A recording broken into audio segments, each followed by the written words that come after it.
Hello there. This is I Go Travel with Don Barnett. And we're in the middle of Vancouver Island, halfway up from Victoria.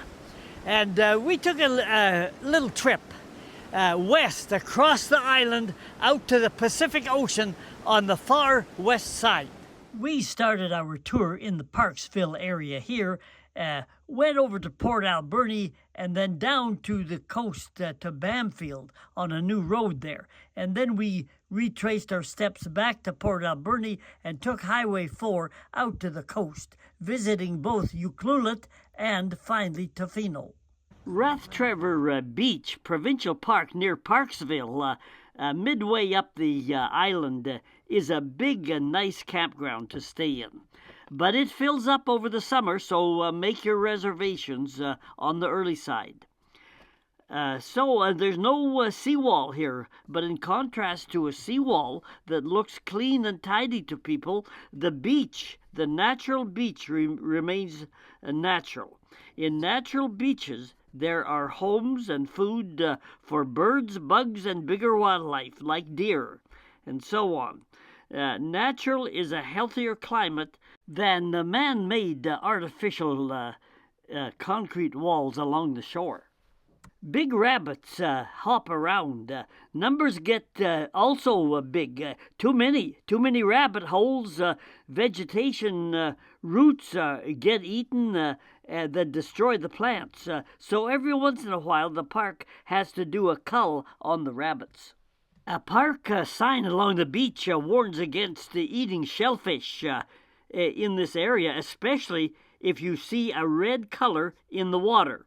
Under the right conditions, shellfish can produce one of the most natural poisons in the world. So don't eat things like clams, mussels, and oysters in the wild. These foods come from clean water sources, artificially raised, and if you buy them in the store or in a community market, they are safe to eat. A few kilometers away, we stopped at the small community of Coombs, where you can get a bite to eat and a few groceries. It is a good tourist stop that sells these clay-type sculptures. It is interesting to just walk through the display area.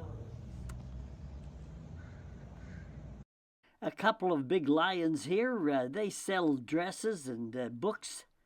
But you can't buy these guys. They've got a few little goats and kids around. They love to have you scratch their ears. Just look at the growth on those cedar shingles of this roof of this donut shop. Yum, yum, we had a bite there, but you can get fruit as well. It's a nice little market stop. Then we'll head west across the island. You will recognize this place here. It's Port Alberni. One time a big log hauling shipping area, and a pulp and paper plant in the place too. And it's on the way out to Tofino, and we always like to stop here for a little bit of a rest and a break and eat some good ocean fish. And we're about an hour or so away from the coast at the Tofino and Ucluelet. Port Alberni has a nice but short riverfront, and this is bear country, mostly black bears around here. The paper mill has downsized, but it still produces some paper for newspapers. However, more products are made for paper found in food packaging, some cardboard, and a few construction products. They have just paved the road from Port Alberni down to the community of Bamfield. And you can go to Bamfield one of two ways. I made a video a while ago, and it's in my playlist, where we took the boat and sailed down to Bamfield in the Port Alberni Inlet. But like I say, now they've paved the road, and you can drive from Port Alberni down to Bamfield. So let's drive down there. Rain, but hey, no snow. They pull that arm down to stop traffic if the road needs to be closed. The pavement is not regular pavement, but a small smooth gravel mix that is like pavement, but it does not last as long as pavement will last. All were one-way bridges. Some steep hills, but they were short, no problem.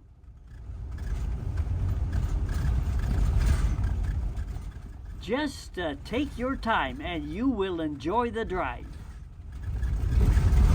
We crossed an area that had been heavily timbered. As evidenced here, forestry cutting has totally obliterated wildlife habitat. When you see devastation left like this, you can understand why the environmentalists have been enraged and disappointed in what has been left of the landscape after the timber companies finish with it. The BC tree planting program has been reduced considerably by budget cuts. Also, less logging means less reforestation, even though the logging industry is required by law to reforest areas. We are in Bamfield now.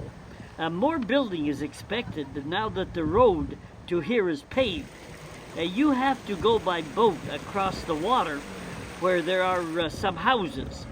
Bamfield is a kickoff for two things. One is to kayak the Broken Island group of islands that scatter north from here all the way up to Ucluelet. The second thing to do is to hike the West Coast Trail. We are right here at the West Coast Trail, Pacific Rim National Park. You have to register to hike the West Coast Trail. Just look at the moss that is accumulated on the roof of the little office here. There is no doubt, but we are in the rainforest. It is the trail is a several overnight 75-kilometer long world-class hike south to a place called Point Renfrew. We are leaving Bamfield now, which, by the way, has a bike trail out to a very large campground. We are on the road back to Port Alberni, where we will join Highway 4 again and then follow it further west out to the outer coast of Vancouver Island. Getting close to the outer coast now, saw a big body of water and thought it was the ocean, but it was an inland lake only, called Kennedy Lake, which is the largest lake on Vancouver Island. Here is the little harbor at Ucluelet. Boats go south down the coast to the Broken Islands toward Bamfield, or they go north to Tofino. They also have a nice tourist-oriented aquarium along the waterfront. Right from town, it's an easy walk to the Wild Pacific Trail along the coast. I made a video of it in more detail in this section, and you can look at it, but it's a great trail. Don't get the two trails in the area mixed up. The West Coast Trail we visited earlier from Bamfield, and it goes south. It's a multi-day trail. And this trail that we're looking at here at Ucluelet is called the Wild Pacific Trail. There are many great views of the seacoast from the trail. Those are the Broken Islands, the north end of them, that make for really an enjoyable kayaking experience. The trail is easy walking with the benches like these available. Great views. There were signs about keeping your dog on a leash. This is cougar country, and there are a number of cougars in the area. This was a picture along the trail of the old plank road originally built, and I read this sign here. Just look at 3 lines up from the bottom there, in the middle. Cougars like to sit under the boardwalk, so we were told to sing as we walked. Let those wild animals know that you are coming. Another story is that a woman heard a high-pitched noise in the rainforest. It sounded like a baby crying.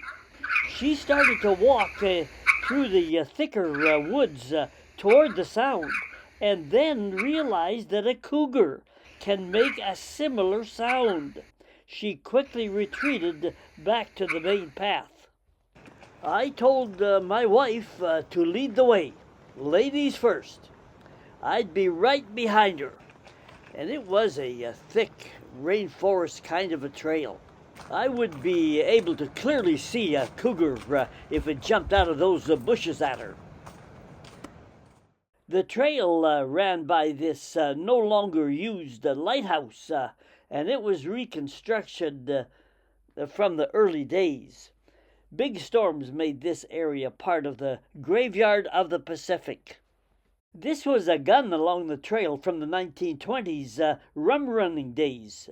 Prohibition in the U.S. made Canadian-made whiskey in high demand. A section in Ucluelet is still called Whiskey Landing. Back in those days, log rolling was a popular sport. Somebody went into the water first. This big cut tree went back several centuries. Cedar trees have a chemical that resists decay and rotting, even long after they've been cut. We left Ucluelet and drove north along the coast for 40 kilometers to Tofino, which is a larger and more expensive tourist area. The highway follows the coast, which is part of Pacific Rim National Park. There is a paved bike trail between the highway and the seashore, with several places where you can pull off into parking areas to see and enjoy walking the beach on the outer rim of the wilderness side of Vancouver Island. There is a fee to stop in these areas, but it is a national park, so the cost is very reasonable. The ocean waves that crash into the shore make Long Beach, part of the park here, a great place to enjoy surfing the big waves. You need to be able to read the waves and know what you're doing. It is a large sand shoreline of the biggest ocean in the world, so you have to practice some precautions. There are signs in the parking areas to remind surfers of potential dangers. This sign reminded surfers of things like unpredictable waves, sharp, slippery rocks, steep cliffs, and surge channels. This was an electronic sign that kept changing its safety messages. Tofino is quite a popular place, and a whole lot of room is not available for parking and moving around, especially when you get a lot of people there. And I don't blame Tofino for that. There are signs everywhere, no RV parking. But the nice side is the usual nice coastal scenery with mountains, big water, and green forests. The inconvenient side is that it is both crowded and expensive, especially in summer. You can hike a few trails and take some boat excursions to hopefully see a few whales, bears, or eagles. The ugly side is the racial prejudice and discrimination you can run into. This kind of a sign discriminates against everybody. It's an embarrassment to the country. To park in a handicapped zone on a public street in Tofino, you must have a treaty First Nation status. It also includes all Métis people, Inuit, and First Nation non-treaty visitors that might be in town. Look at the wording above the handicap sign. You must display a valid First Nation parking permit with a number, or you cannot park. It clearly discriminates against all other handicapped people. It is a good idea, perhaps, but carried too far. As the old adage says, the road to hell is paved with good intentions. If you are in the Tofino, handicapped, but have no magic treaty number, then you walk and find parking elsewhere. Handicap parking based on race is an affront to all Canadians. It demeans the very concepts of fairness and democracy.